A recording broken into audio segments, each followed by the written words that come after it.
Good evening, ladies and gentlemen. Jai Hind.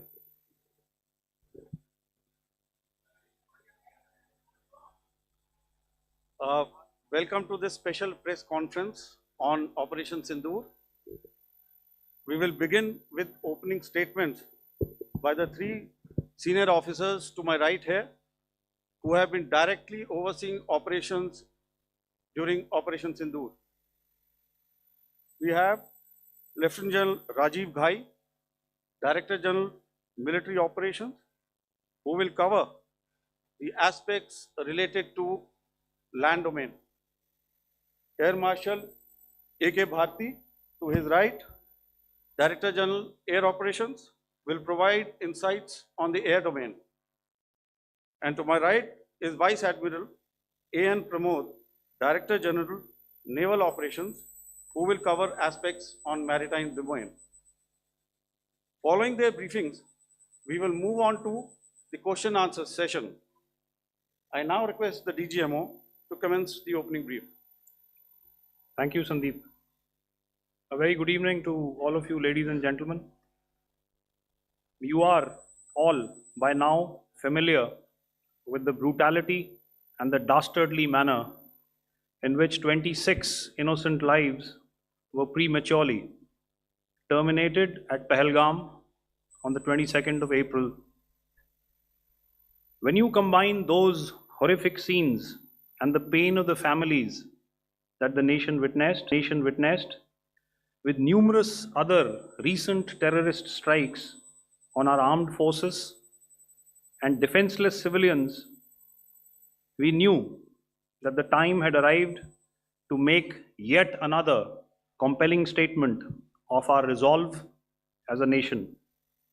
Operation Sindoor was conceptualized with a clear military aim to punish the perpetrators and planners of terror and to destroy their terror infrastructure.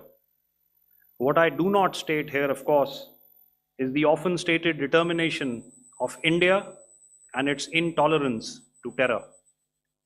It set into motion a very diligent and microscopic scarring of the terror landscape across the borders and the identification of terror camps and training sites. The locations that emerged were numerous, but as we deliberated more, we realized that some of these terror hubs were now bereft of any presence and had preemptively been vacated, fearing retribution from us.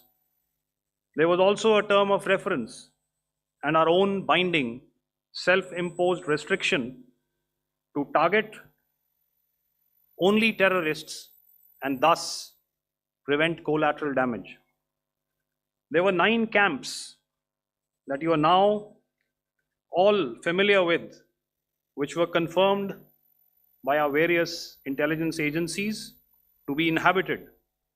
Some of these were in POJK, while there were others that were located in the Punjab province in Pakistan. Nefarious places such as Muridke, the hub center of the Lashkar-e-Taiba, has over the years bred infamous characters such as Ajmal Kasab and the likes of David Headley. What followed was a careful scrutiny of each of these sinister locations, their layout, configuration, even the type of construction in each structure, and the terrain obtained around these. This was with an obvious intent to deduce and identify the exact vector that was required for their neutralization, as also the eyes in the sky that we would send up to ensure that we brought back evidence that we had indeed targeted what we set out to. The precise images of these engagements on that fateful and historical night have already been showcased during the first press statement on the 7th of May that was helmed by our Foreign Secretary. I have no doubt in my mind that we achieved total surprise And those strikes across those 9 terror hubs left more than 100 terrorists killed, including high value targets such as Yusuf Azhar, Abdul Malik Rauf, and Mudassir Ahmed that were involved in the hijack of IC 814 and the Pulwama blast. The line of control was also violated soon after by Pakistan, and the erratic and rattled response of our enemy was apparent from the number of civilians, inhabited villages, and religious sites such as Gurudwaras that were unfortunately hit by them, leading to a sad loss of lives. The Indian Air Force played a major part in these strikes by engaging some of these camps, and the Indian Navy provided wherewithal in terms of precision munitions. The Indian Air Force obviously had their assets up in the sky, and I will here request Air Marshal Bharti, the Director General of Air Operations, to detail for you the methodology that the men in blue adopted to successfully manifest this mission. Thank you, Rajiv. A very good evening, ladies and gentlemen. It indeed is a difficult time that we have to come here like this and brief you. We could have done without this, but we had no choice. As the DGMO has detailed, the event was precipitated by the dastardly act at Pahalgam. The sequence of events have already been detailed. We carefully selected the targets, and out of the 9 selected targets, the target systems that were given to the Indian Air Force were the notorious training camps at Bhavalpur and Muridke. These being further from the international boundary. Through critical target system analysis, we analyzed what was to be done to annihilate these targets and plan to engage these targets with precision air-to-surface guided munitions so as to avoid collateral damage. The modalities of planning process I will not go through at this instant. However, what I would like to show you is the results that we achieved through our targeted airstrikes. Could I have the second slide, please?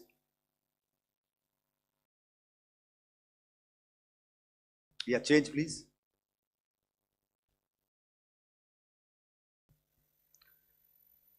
Okay. This is what the terror infra at Muridke looks like. If you see, north is as indicated, and to the right is east, where the international boundary lies. Could we have the next slide, please?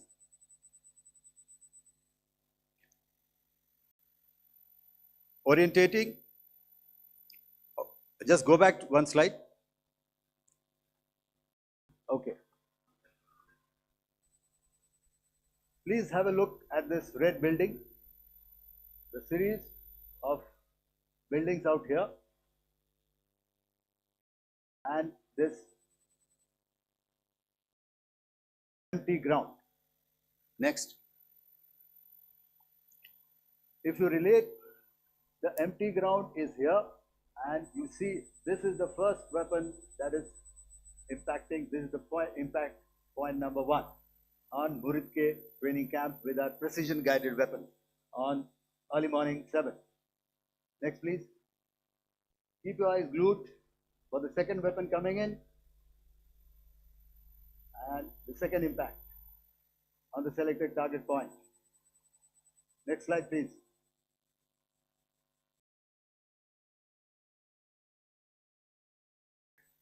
Third weapon, third impact. Continue. and fourth weapon, fourth impact. So through these targeted and precision targeting, we addressed the target at Muridke, which was the turning infrastructure. Can you hear me? All right. Okay, I'll come closer to the mic. Now we go to the next target, which is the Bhavalpur training camp. Next slide, please. Okay, just wait. So the effect, if you see, the impact point, if I can point out, this is the impact point. The ammunition has gone through the roof and it has created a blast inside, the photographs of which you would have, all of you would have seen. And the red building, after that, there was this double-story building. It has been completely decimated by precision targeting. Next, please. The target system, which was in the north, a series of buildings. I'll show you how it looked. Next. Completely destroyed by our precision targeting. Next.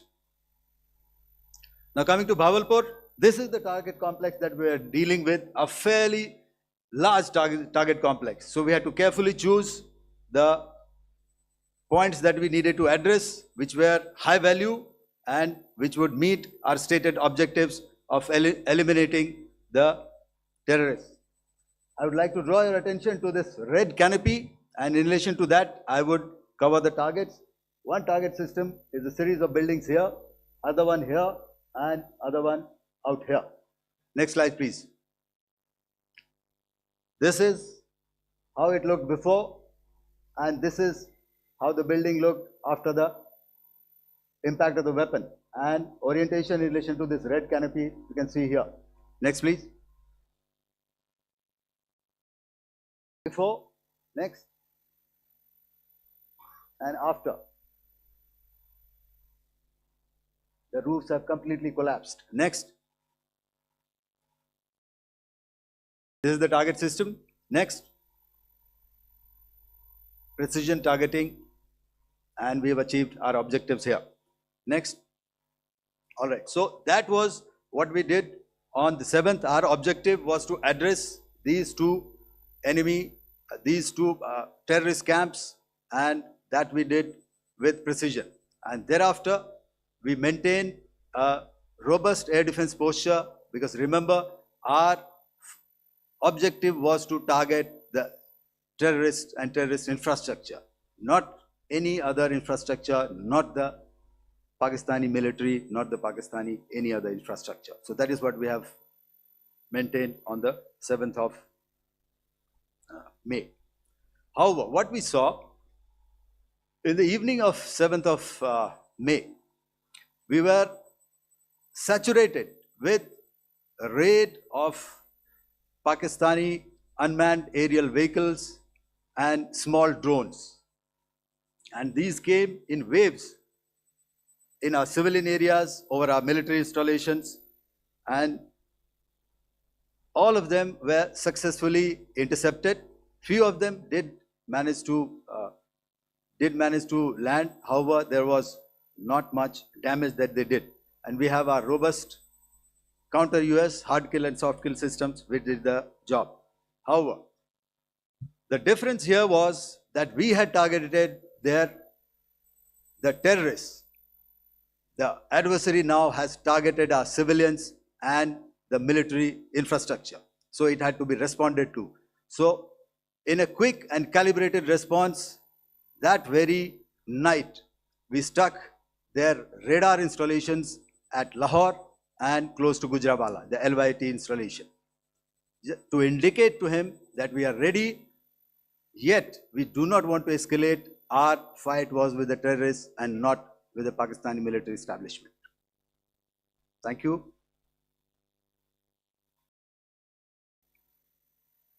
Thank you, Air Marshal Bharti.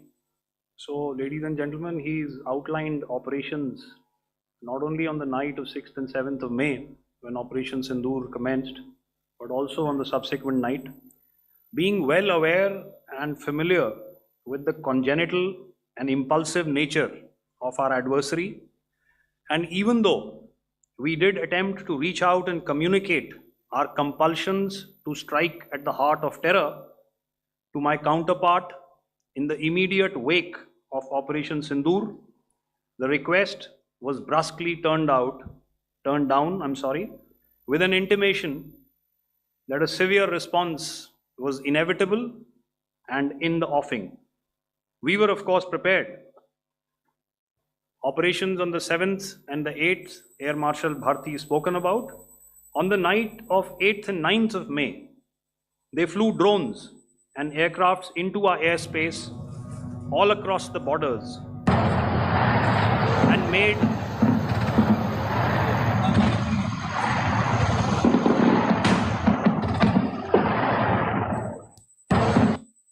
made largely unsuccessful attempts to target numerous military infrastructure. Violations on the line of control by Pakistan also commenced yet again and precipitated into fierce arty engagements. The air operations on the night of 8th and 9th of May, I'll yet again request the DG Air Operations to cover.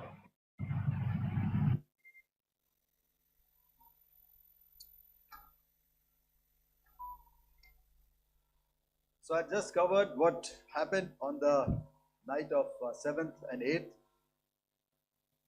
What we found that on the night of 8th and 9th, starting as early as 22:30 hours, our cities had a mass raid of drones, unmanned aerial vehicles, UCAVs, starting right from Srinagar, going down right up to Nalia.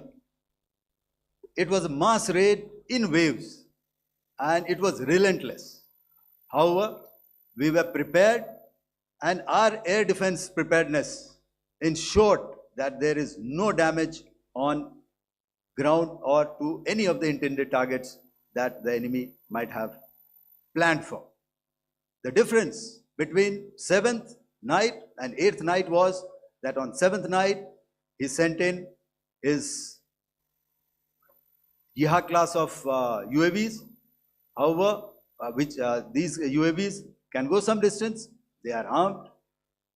However, on the 8th, less numbers of armed UCAVs were there or UAVs were there, and more numbers of quadcopters, maybe for surveillance or just for harassment of civilians. This continued till midnight. Our air defense preparedness ensured that there was no damage on the ground, either to the military installations or to the civilians. However, the enemy had yet again shown that he wanted to up the ante and he wanted a fight, and we were up to the task. In a measured and calibrated response, we once again targeted his military installations, which included his SAM sites at Malirkant. This also included his surveillance radar sites at Lahore and close to Gujranwala. These were suitably addressed, and thereafter his drone attacks continued even till morning, which we countered, and during the daytime there was some respite. Here I would like to bring out another aspect. What we found was that while the drone attacks were being launched from somewhere close to Lahore, enemy had allowed his civilian aircraft to also continue to fly out of Lahore. Not only his own aircraft, but international passenger aircraft, which is quite insensitive, and we had to exercise extreme caution, even at the cost of some tactical disadvantage, to ensure that there is no damage to any of the civilian aircraft. And this was also brought out in our press briefing during the day. So I will now hand over to my colleague to cover the events of 9th onwards.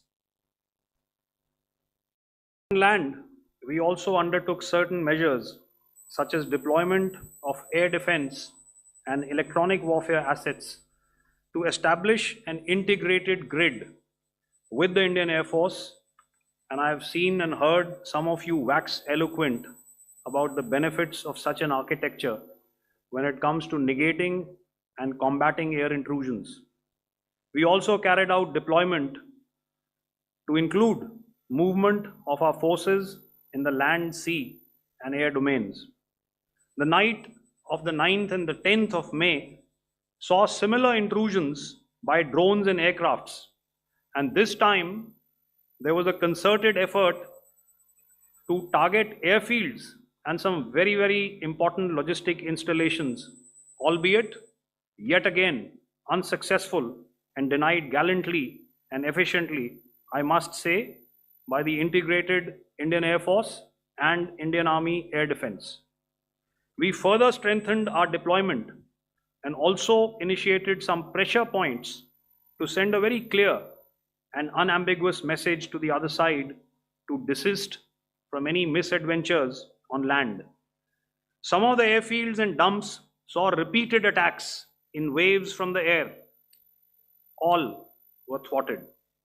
The Pakistan Army has reported to have lost approximately 35 to 40 personnel in artillery and small arms firing on the line of control between the 7th and the 10th of May. What the other side had probably also not reckoned with was the speedy and precise turnaround and hit back by the Indian Air Force. And I will yet again ask Air Marshal Bharti to speak about these significant and game-changing strikes. I will thereafter request Vice Admiral Pramod, my colleague and Director General of Naval Operations, to tell us about some very telling naval maneuvers in the Arabian Sea that exerted pressure on the night of 9th and 10th of May. Over to you, sir. Commencing about 2000 hours, that is 8 p.m. local time, on 8th of May, several Pakistani unmanned aerial systems, drones, combat vehicles attacked multiple IF bases.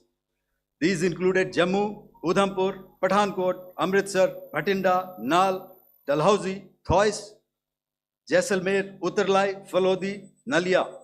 These were almost simultaneous and they came in waves. All our AD guns and other systems were waiting for them. All these waves were neutralized by our trained crew using the air defense systems that they have, and also some of them were utilized using our legacy systems like Pechoras and IF Summer, which we have recently acquired, and some were neutralized by the Garud snipers. There was no damage on ground from these incursions and these mass raids, if I could call them, from the Pakistani side.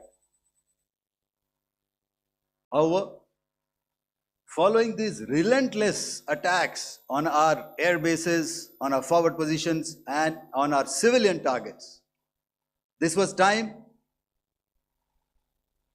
to convey some message to our adversaries. And therefore, a decision was taken to strike where it would hurt. And towards that, in a swift, coordinated, calibrated attack, we struck his air bases, command centers, military infrastructure, air defense systems across the entire Western Front. The bases we struck include Chaklala, Rafiki, and mind you, Chaklala is Islamabad, Rahim Yar Khan, Sakar, sending a clear message that aggression will not be tolerated. This was followed by strikes at Sargoda, Bholari, Jacobabad, We also struck the C2 centers at Murid, the UAE complex at Murid, Rafiki, radar at Chunia, which I will show you, Rahimyar Khan airfield, and the unmanned combat aerial vehicle hangar at Sakar. I would like to reiterate here that we have the capability to target every system at these bases and more. However, it was only a measured response to instill good wisdom to our adversary to refrain from further escalation. IF response was directed only at military installations, avoiding civilian and collateral damage. I would now like to show you some of the effects that have been achieved as a result of our air operation.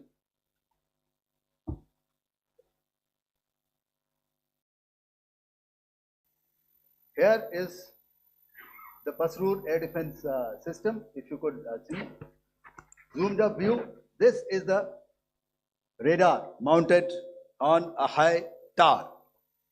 And after the strike,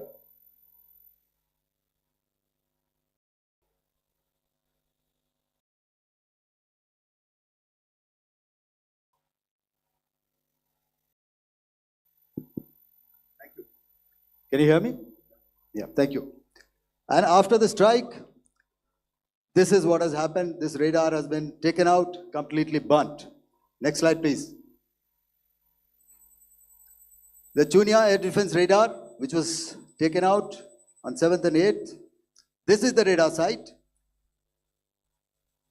A blown up photograph, once again, on a tower. Not very clear, but what you see very clearly is the after effect after we have stuck. The radar head has been completely decapitated. Next slide, please. Arifwala air defense radar. In this complex, you see how it looked before, blown up image, and after really blown up. Next. Now coming to Sargodha airfield. Remember, this is one of their important airfields wherein they have a lot of assets, F-16s, other assets which they keep getting, training institutes. And we have stuck this airfield. It is not, if you zoom in here, then one impact point here on the runway and second impact point of our weapon, precision weapon on the runway. And if you see this blown up, repairing going on. Same here. Next. Rahimyar Khan. This is the area we have stuck. A deep strike out here and one complex here. So this is how it looked before, and same, you see a big crater, another crater here, and this complex after strike neutralized. Next. Chaklala airfield, Noor Khan, once again a major air base, a lot of their logistic assets out here. This was the chosen complex that we intended to strike and convey a message. Next slide, please. This is how it looked before, and this is how it looked after our strike. Next. Sakar. We chose the radar site at Sakar. This is the radar site, and after it was struck, this is the aftermath, completely burnt out. Next, please. Aircraft shelter. This is how it looked before the strike, and this is how it looked after the strike. The roof of the buildings completely caved in and burnt. Next. Bolari airfield, aircraft hangar. This is how it looked before, and this is how it looked after the precision strike. Next. Jacobabad, aircraft hangar, and this is how it looked after. Next. So what I'm trying to convey here, ladies and gentlemen, is to start with, Our fight was neither with the Pakistani military nor with anybody else who's there on the other side. Our fight was with the terrorists. We neutralized the terrorists that we selected to be neutralized, and thereafter we only maintained the air defense posture. However, we were relentlessly pounded by waves after waves, night after night, by his UCAVs, by his drones, and by his other unmanned aerial systems. And that left us with no choice but to retaliate, and yet our retaliation was calibrated, it was graduated, and it was proportionate. Thank you.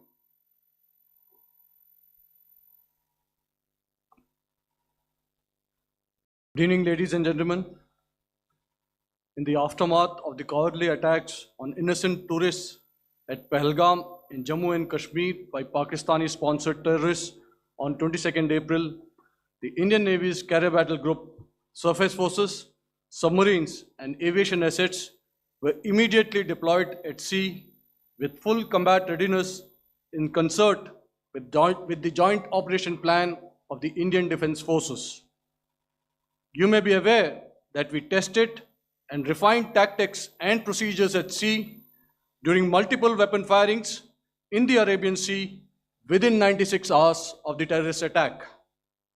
The aim was to revalidate our crew, armament, equipment, and platform readiness to deliver various ordnance on selected targets precisely.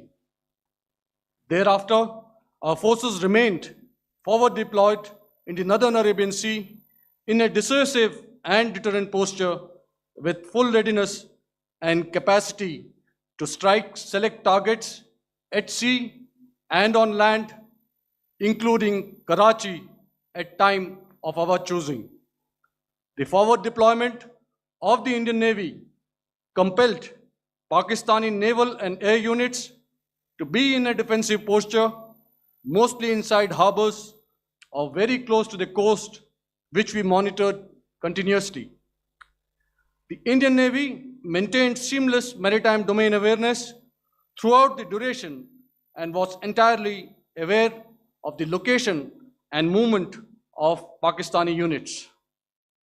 In effect, we had and continue to have good battle space transparency using our maritime domain awareness grid. As you are aware, our response has been measured, proportionate, non-escalatory, and responsible from day one. Accordingly, the calibrated approach considered all options, including the ability of the Indian Navy for offensive action from and at sea. As part of this escalation control mechanism, the application of force by the Navy was planned in a synchronized manner in coordination with the Army and Air Force, the highlight being teams from the three services working closely in an integrated manner. Along with the kinetic actions by the Indian Army and Indian Air Force, the overwhelming operational edge of Indian Navy at sea contributed towards Pakistan's urgent request for a ceasefire yesterday. As we speak, Indian Navy remains deployed at sea in a credible deterrent posture to respond decisively to any inimical action by Pakistan or Pakistan-based terrorists. Thank you. Samno Varna, Jai Hind. Now I'll hand over to Director General Military Operations for further proceedings. Ladies and gentlemen, on the 10th of May, in the morning, even as we were getting into a huddle to wargame the events of the previous night, a routine exercise, I received a message on hotline from my counterpart in Pakistan seeking my willingness to communicate. Since our initial aim was to strike at terror camps, and all our actions in the subsequent days were in response to the intrusions and violations by the Pakistan Air Force and its army, it was decided that I would indeed speak with my counterpart.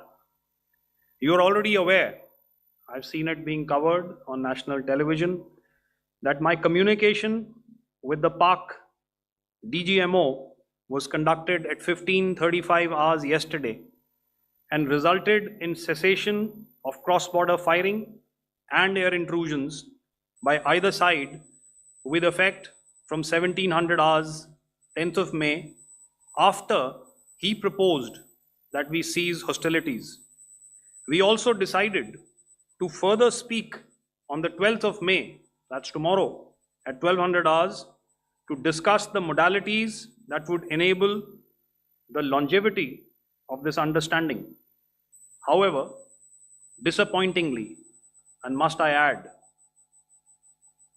expectedly, it took only a couple of hours for the Pakistan Army to violate these arrangements by cross-border and across the line of control firing, followed by drone intrusions across the expanse of the Western Front through last night and in the early hours of the morning today. These violations were responded to robustly and dealt with as they must be.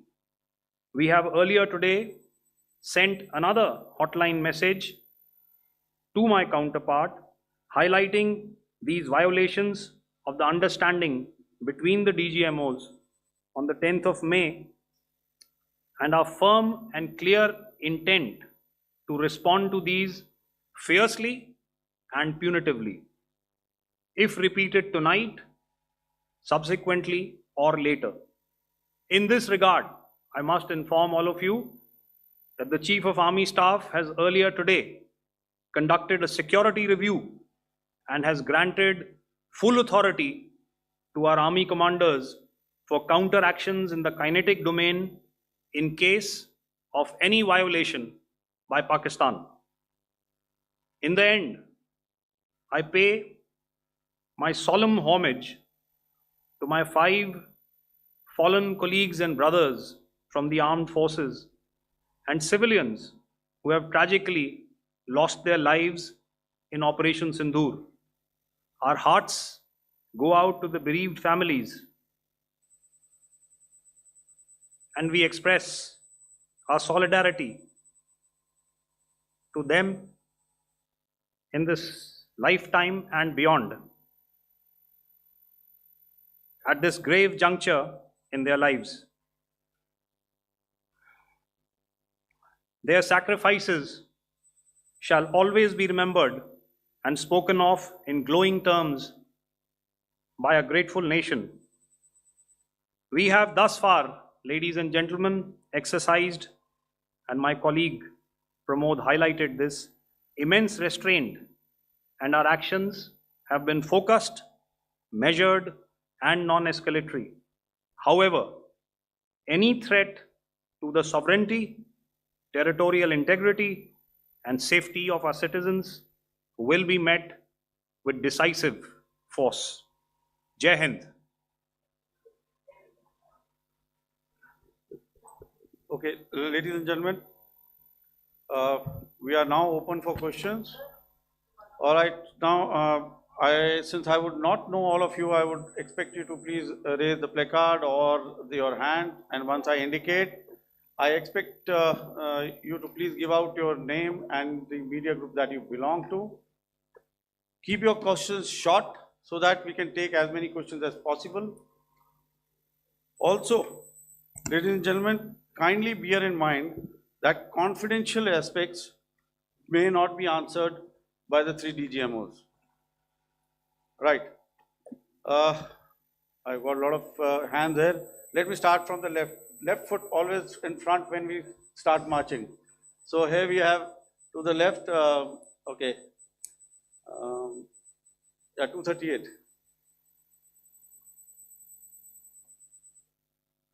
Hello. So this is Manas Pratimhuyan from PTI, Press Trust of India. So the understanding that was reached yesterday on stopping the military operations and actions, was it for just 3 days? And what would be the cost escalation if there is violation of this understanding by the Pakistani side? And my subsequent question would be that we have a kind of ceasefire agreement with Pakistan that was finalized in 2003. So will there be some kind of similarities in frameworks between the two kind of understandings, 2003 ceasefire agreement and the current understanding on stopping military operations? And again, what are the cost that will be incurring on Pakistan if Pakistan again resorts to this kind of terrorist activities, because we have made it very clear that the cost will be very high. So I would like to have your thoughts on it. Okay, so I'll answer the latter part of the question first.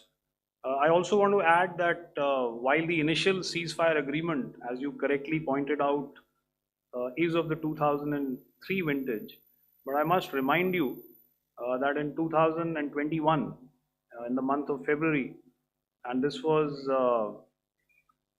then when the crisis in eastern Ladakh was also on, the two DGMOs had spoken and arrived at a ceasefire understanding that lasted right up until this unfortunate attack at Pahalgam. Once our Foreign Secretary had announced the decisions of the CCS in the immediate wake of that attack, he had announced certain measures, and then of course Pakistan had in turn made its own announcements. Since then, there have been certain violations of this ceasefire understanding, and of course after the 7th of May, like I pointed out during my statement, that there have been numerous violations on the line of control especially, and of course along the international boundary by the Pakistan Army and the Pakistan Air Force. This understanding that we spoke about yesterday, no, it was not for 3 days. It was first to stop aggressive and hostile activities immediately, let that order and direction settle down for about 36 hours, and thereafter discuss modalities, like I said, to ensure its longevity. That is tomorrow on the 12th of May. But unfortunately, we had a violation starting at approximately 1900 hours last night, and we've sent a communique, like I said, to the Pakistan Military Operations Directorate, and we will await what happens tonight. All right. The cost escalation, I'll leave it to your best imagination. I've already said that the response will be fierce and punitive. Now, the right foot forward. Yeah.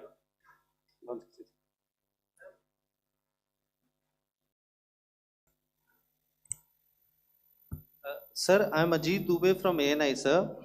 Sir, my question is that you talked about the loss of lives to the Pakistan army, that was around 35 to 40 kills secured by the Indian army. Sir, can you tell us what would be the total loss of life to the Pakistan army in both army and air force attacks, sir? And how good was the performance of the BrahMos, Scalp and the S-400 during the operations? And sir, since we have sir, just one line. No multiple questions, please. Sir, all right. and since sir, we have achieved such a spectacular, we have made good achievements in this entire operation. Can we say that we have emerged victorious, or we have a big upper hand over the Pakistanis in this entire conflict?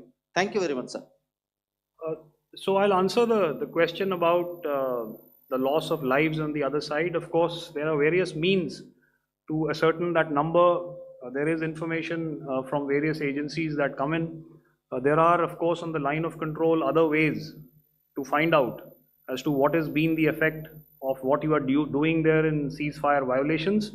So therefore, I mentioned 35 to 40 on the line of control, and please remember that once Operation Sindoor was launched, the responses of the Pakistan Army were also on Indian Army or the Indian Armed Forces infrastructure. Let me put it that way. So that's why I did not cover casualties of the Pakistan Army, at least in the initial phases of battle, because those were not our targets. Our targets were terror oriented. And of course, later, once they launched air intrusions and air operations on our infrastructure, we've used heavier weapons, and of course, there would have been casualties, but those are still being assessed. The effects of the weapons that you mentioned, I will request Air Marshal Bharti to apprise all of you about those. Good evening, Mr. Ajit. How are you? Ajit, okay, you're meeting after some time. I never mentioned about any of the weapons that we used. Check. Okay. What I was saying, that I never mentioned of any of the weapons, the caliber that we used. All right, so we'll leave it at that. Those are matters of operational details which I would not like to go into. But suffice to say that whatever methods and whatever means we have chosen, it had the desired effects on the enemy targets. How many casualties? How many injuries? Well, to start with, our aim was not to inflict casualties, but in case there have been, it is for them to count. Our job is to hit the target, not to count the body bags. And the last part of your question, I wonder if you read out the tweet on ADG-PI at midnight once we'd done what we had to in Operation Sindoor. And that's credit to my friend here on the left. Justice has been served, Ajit. That is all that I will say. Ajit, I'll request you to, refrain putting words into his mouth. All right. Yeah, I'll come back to the left. 147. Sorry, 47. No, 47. Did I see it here or? Yeah. Good evening, gentlemen. Sorry, 147. I saw it there. Sorry. Yeah. Since I've already said 147. Start, please. Hi, sir. Good evening. This is Shivam Patel from Reuters News Agency. Thank you for giving me the opportunity. My question, sir, is how many military targets did Indian Armed Forces strike in Pakistan in response to the attacks from Pakistan? How were these targets selected? And how many troop casualties have been there in total on both sides, if you give details? Thank you. I'm sorry, where are you? I haven't spotted his. His to the right. Okay. Can you just repeat that for me, please? Sure, sir. So my name is Shivam Patel. I'm from Reuters News Agency. My question is, how many military targets in total did the Indian Armed Forces strike in Pakistan in response to the attack from Pakistan? How were these targets selected? And how many troop casualties have been there on both sides, if you can? So you're speaking of the targets that I mentioned in the wake of the attack at Pahalgam, right? Yeah, I think it's amply clear to everybody here that the Pakistan Army has not crossed the international boundary, neither in the plain sector nor on the line of control. So the intrusions have been in the air. There have been certain attempts on the line of control when ceasefire violations have been on to try and infiltrate and carry out and perpetrate activities that we are all very well familiar with. Whether these are by terrorists or by the Pakistan Army or its special forces and commandos is difficult to say, but each of these have been effectively thwarted. So therefore, as far as engagements of military targets on the other side is concerned, I thought Air Marshal Bharti covered those very well and in detail, and he also mentioned as to how they went about targeting those. I think those images were very clear and very, very graphic in telling us as to what we needed to hit. And you'll remember right at the outset, I said that we even went into what was the construction in each of these locations, and therefore decided on the vector that had to be utilized. Please. Okay, if I could add to what the DGMO has said, I have already detailed the targets. Now, whether it is X numbers or Y numbers is that is immaterial. And what damage have we inflicted? You have seen. What are the casualties on the other side? As I said, that is for them to count. As far as we are concerned, from the air defense side, if they had a choice, they would have definitely come in. They are fighters, there are more numbers of UCAVs. It is not that they did not intend to come in. It is only that our robust AD posture prevented them from coming in. So that must be known, and that must be realized by all the audience here. Yeah, I'll come to the left now, 24.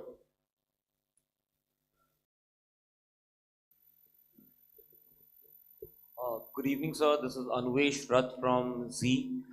Sir, I wanted to know on the first briefing, which was done by FS and two representatives from Air Force and Army, you showed a list where there was 21 places in that list. You have stuck 9. Are more operations going to be held? Is Operation Sindoor still on? And the second question, thank you, sir. Thank you so much. And also, I want to congratulate all three of you for a fantastic operation that you guys have done. Thank you so much. Thank you so much for that one question. Yeah. Sir, the question. Unfortunately, Rath, is that your name? I'm sorry. You know, as far as operational details are concerned, I am not in a position to share those right now. But I think I'll take a cue from Pramod. You know, he said towards the end that the Indian Navy is still in a posture that is deterrent. And I have already made it very clear towards the end of what I said that it's only a couple of hours ago that the Chief of Army Staff has carried out a security review, and he's authorized our Army commanders to deal with violations of any kind from across the borders in a manner that they deem fit. So again, to reiterate, the response will be fierce and it will be punitive.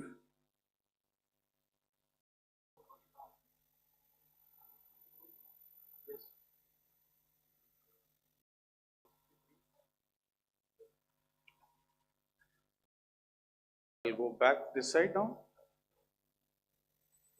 Yeah, 255. She said middle wale kya karenge? So 255. Oh, sorry. Good evening, sir. I'm Shailesh from National Defense. Please allow me, first of all, to pay my gratitude for protecting us Indians. Thank you very much. Sir, since the enemy has been talking about taking down our aerial platforms, it would be deemed fit in case we can reveal that we have taken down their fighter jets. What could be the number? Though you said that they may be not good to reveal the platforms, but since this has come from various quarters in Pakistan, so I believe that we need to answer, in case if you can, sir, if you may allow. The question is for me? Yes, sir. Okay, and if I get it right, you want to know how many of their planes we have downed? Yes, sir. Yes, sir. All right. See, as I said, their planes were prevented from coming inside our border. All right. So we do not have the wreckage with us, but definitely we have downed a few planes. Numbers, we would not like to hazard a guess out here. Okay. I have the numbers, okay, and we are getting into the technical details of it to establish it. So I would not like to put a figure at this time, but definitely there are losses from their side which we have inflicted. Were they Please don't ask. were they fourth generation plus, sir? See, sir, you're putting words into my mouth. Why do Sir, you say fourth generation? Let us make it high tech. Thank you so much, sir. all Thank right. you. Yeah, 163.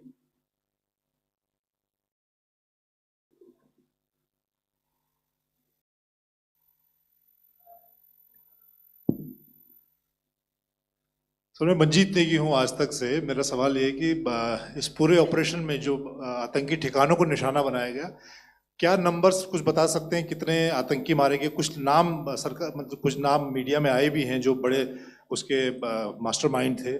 और एक सवाल जो आज air force ने भी एक tweet किया कि ऑपरेशन सिंदूर अभी जारी है और सरकार की तरफ से भी कहा गया। और पिछली बार जब विदेश मंत्रालय की प्रेस कॉन्फ्रेंस पहली हुई थी उसमें वो लिस्ट दिखाई गई थी कि 21 टेरर कैंप आइडेंटिफाई किए गए हैं। तो क्या जो बाकी बचे हुए टेरर कैंप उन पर भी कार्रवाई होगी? और एक नंबर अगर आप बता पाएं कितने टेररिस्ट मारे गए? Manjeet ji, 3 questions. The third one has just been asked here before. So 21 this thing. So I'll request the first to be answered so that we have more number of people who can ask. Manjeet, जब मैंने statement दिया तो मैंने शुरू में ही कहा कि जैसे ही ऑपरेशन सिंदूर कॉन्सेप्चुअलाइज हुआ तो हमारा जो पीछे की कार्रवाई होती है स्पेड वर्क और टारगेट्स को आइडेंटिफाई और एनालाइज करने की कार्रवाई शुरू हो गई थी। मैंने जब स्टेटमेंट दिया तो मैंने बताया कि बहुत सारे थे, हमने 21 दिखाए होंगे और भी हैं, लेकिन वो लिस्ट फिल्टर करते करते 21 तक पहुंची। अब क्या आगे एंगेज किए जाएंगे? अगर ज़रूरत पड़ेगी तो ज़रूर एंगेज किए जाएंगे, लेकिन मैंने बताया कि इस समय जो इंट एजेंसीज ने हमें बताया कि फलाने कैंप में प्रेजेंस है, हमने उनको एंगेज किया। कुछ नाम मैंने लिए, कुछ नाम अभी पुख्ता किए जा रहे हैं। मैंने आपको बताया कि जो इंट एजेंसीज ने अभी तक असेसमेंट किया है उसमें उन्होंने कहा है कि तकरीबन 100 से ज़्यादा मारे गए हैं। और एक आज आपने तस्वीर भी देखी कि काफ़ी प्रोमिनेंट जो फ्यूनरल था, काफ़ी प्रोमिनेंट एक जो हस्ती हैं वो ऑर्गेनाइज कर रहे थे, और उस फ्यूनरल में और कौन कौन लोग अटेंड कर रहे थे वो तो आपने देखा ही। तो आप लोग सब समझदार हैं और मुझे ये कहने की ज़रूरत नहीं है कि इन लोगों को कहाँ से सपोर्ट मिल रहा है।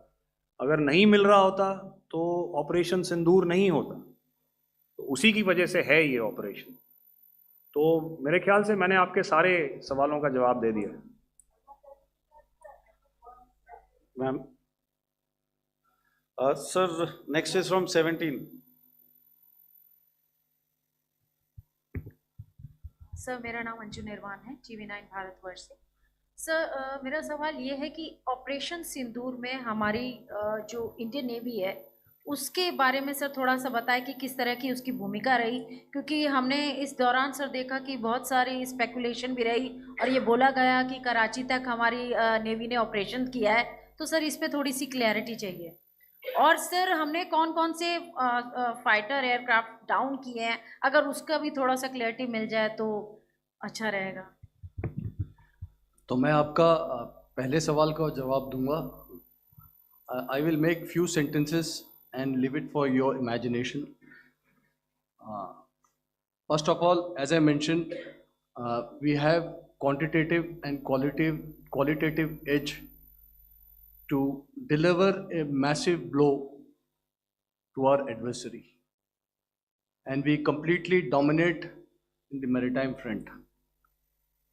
Indian Navy's action is part of the escalation ladder mechanism which we have worked out amongst 3 services. This time, if Pakistan dare take any action, and Pakistan knows it, what we are going to do. That's all. आपके सवाल का जवाब मैं पहले दे चुका हूं। आपके सवाल का जवाब मैं पहले दे चुका हूं, इसलिए मैं बस उस तक ही सीमित रखूंगा और इतना कहना चाहूंगा कि आने वाले दिनों में आपको खुद ही पता चल जाएगा और ऐसी बातें छुपी नहीं रहती हैं, तो पता चल जाएगा। So at this time we'll just let it be. Okay, ladies and gentlemen, we have 1 or 2 more questions, sir. So Please, please, they are going to be outside. You can speak to them there also. 104. 104.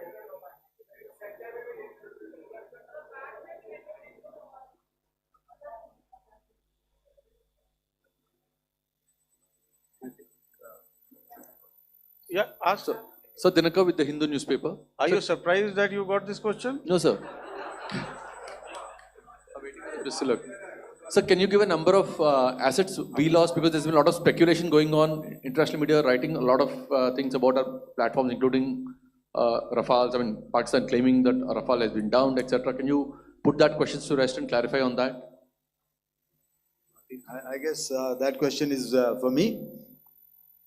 All right, I'm happy that you've asked this question. You know, we are in a combat scenario, and losses are a part of combat. The question that you must ask us, okay, and indeed that we must ask ourselves, you inclusive, is have we achieved our objectives? Have we achieved our objective of decimating that terrorist camp? And the answer is a thumping yes. And the results are for the whole world to see. As for the details, what could have been, how many numbers, which platform did we lose? You know, at this time, I would not like to comment on that, because we are still in a combat situation. And if I comment on anything, it will only be advantage adversary. So we don't want to give him any advantage at this stage. All I can say is that we have achieved our objectives that we selected, and all our pilots are back home. Thank you. Okay, hold. Please don't. Please be civil here. So we'll have 220 now. Hello sir, this is Anita Chaudhary sir from Swadesh newspaper. मेरा सवाल है, क्योंकि ये हमारे जो पहले जो action रहा वो आतंकवाद के खिलाफ रहा, तो आतंकवाद में अजहर मसूद की तरफ से एक बयान जारी किया गया था जिसमें उन्होंने कहा कि हम इसका बदला लेंगे और जाल जाल रुलाएंगे। तो क्या अगला, अगर खुदा न खास्ता अगला टेरर अटैक किसी भी तरह का होता है, तो क्या उसे एक्ट ऑफ वॉर में हमारी तरफ से लिया जाएगा और उसका क्या माकूल जवाब दिया जा सकता है? मेरा इसमें सिर्फ एक ही जवाब है आपके लिए कि हमने अपनी कार्रवाई करी।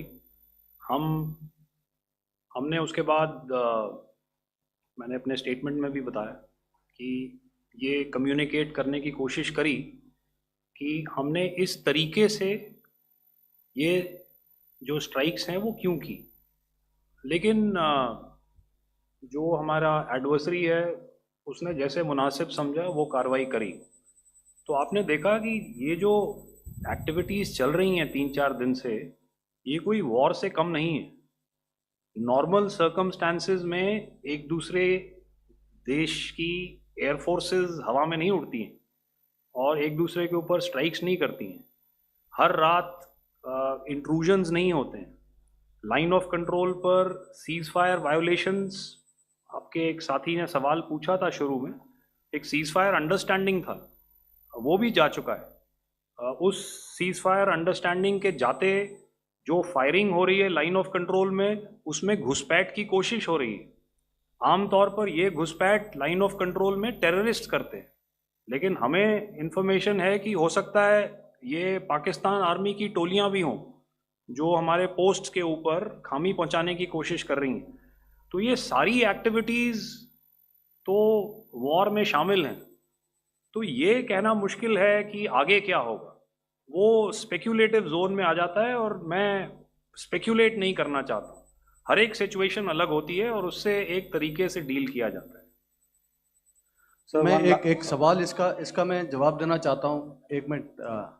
सो जो मिलिट्री होता, our main job is to prevent war and maintain peace and stability. So it is not that our response is a graded response. That means अगर किसी ने किया तो उसको graded उसमें किया, जैसे terrorist action हुआ तो what we did is a terrorist action and we destroyed all the terrorist camps. उसके बाद आपने देखा कि उनने थोड़ा सा कोशिश किया तो हमारे एयरफोर्स एंड आर्मी ने क्या किया, तो मिलिट्री टारगेट्स हैं उनको उनके ऊपर थोड़ा.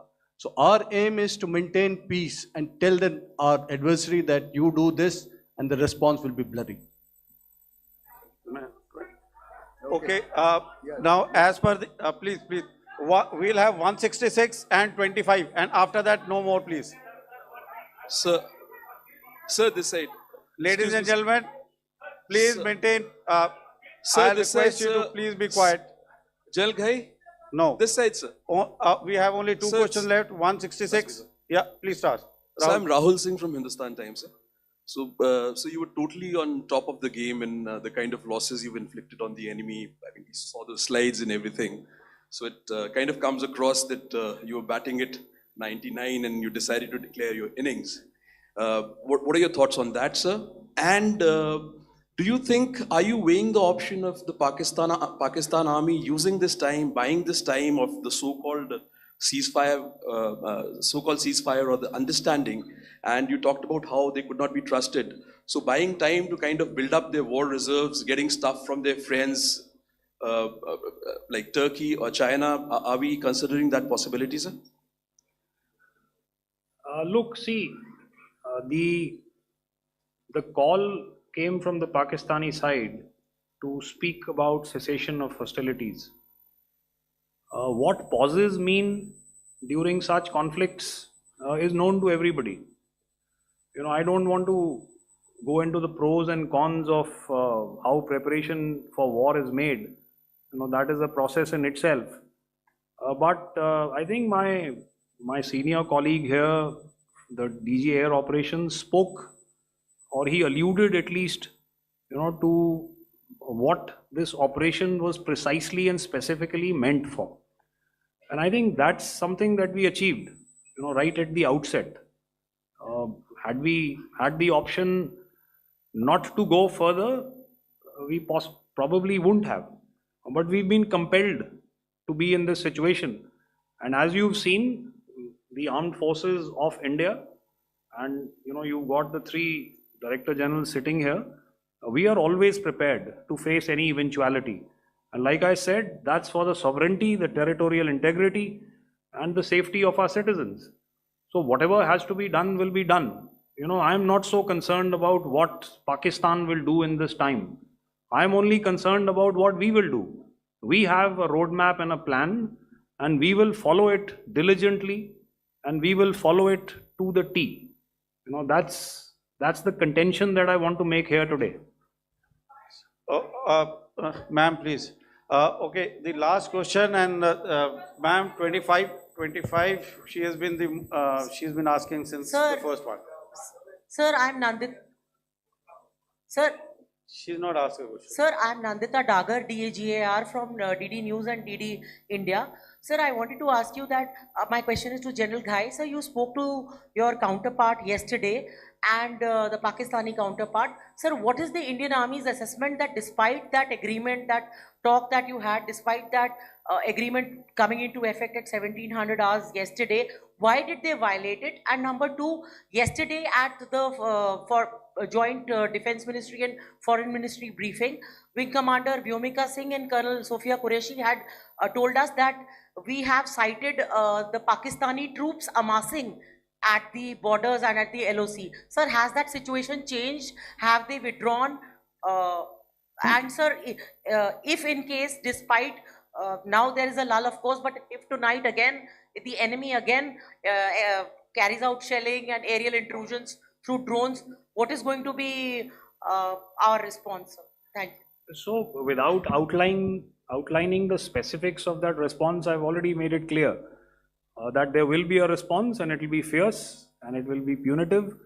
Why the Pakistan Army chose the option of violating the understanding that was arrived at earlier yesterday, I think that's a question that be best answered by the Pakistan DGMO. I wouldn't be able to, you know, give you that. But, you know, in situations such as these, and if you go back into any conflict, sometimes these understandings take time, you know, to fructify and manifest on ground. But without, you know, getting into the reasons. It is our mandate to be prepared at all times, and that we were. It's not as if because there was an understanding we weren't prepared. I must tell you that the armed forces were on a very, very high alert, and they continue to be in that state even as we speak. All right. Ladies and gentlemen, please, ma'am, please. Okay, thank you so much for coming today. Those who have missed asking a question, those who have missed, see, I knew I'll grab this attention from you like this. Those who have missed the opportunity to ask a question can give me a written one. I will definitely get back to you with that. And also, they are they are invited for a cup of tea in my office day after tomorrow. Thank you, ladies and gentlemen, for coming. Thank you. Thank you very much. Jai Hind. Jai Hind.